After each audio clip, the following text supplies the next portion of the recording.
Justice Programs, or OJP as it's commonly referred to, is the largest of three departments of the Department of Justice grant-making entities.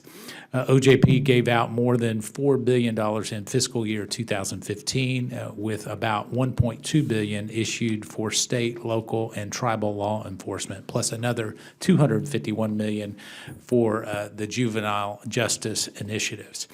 That's a lot of the programs and a whole lot of money. There's no doubt that grants can provide an important resource to state and local government entities, allowing them to do important work in many areas, including crime prevention and reduction of recidivism. The Office of Justice Programs has a responsibility to effectively manage its grants program, and it's our job in Congress to make sure that OJP is carrying out its responsibility and spending the taxpayer dollars responsibly and effectively.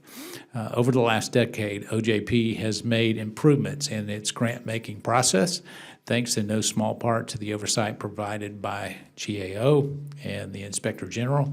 We are here today to discuss those improvements and also to discuss the status of some of the open recommendations made by both GAO and the Inspector Generals. While OJP has made progress in its grant management, the Inspector General's reports and audits show that there is still room for improvement. For example, the IG published a report last year that found that OJP's grant money was used to build 2 correctional facilities that were at least 250% larger than they needed, at an excess cost of some $32 million.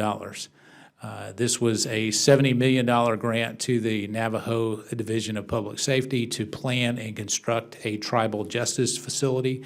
And somewhere along the way, the plans changed, and there was a massive increase in the size and scope of that facility. One of the facilities had an approved plan for a 42-bed prison. They ended up building a facility that had 132 beds. This despite having an average jail occupancy between 14 and 22 inmates a month. The other facility, with averages of 7 to 11 inmates, ended up with 80 beds. They built these buildings so big that they do not have enough money to fully staff them.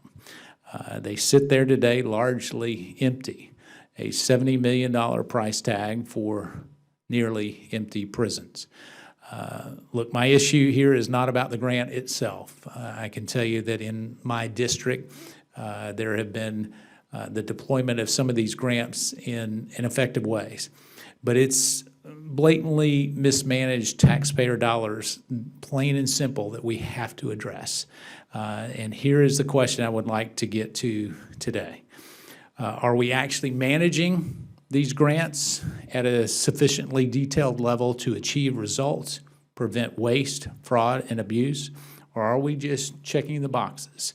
And so I'm interested to hear from all of our witnesses today on the many issues presented by the DOJ's grant management and the progress that has been made and the progress that still needs to be made. And so with that, I would like to now recognize my good friend, the gentlewoman from the Virgin Islands, Ms. Plaskett, for her opening remarks. Thank you.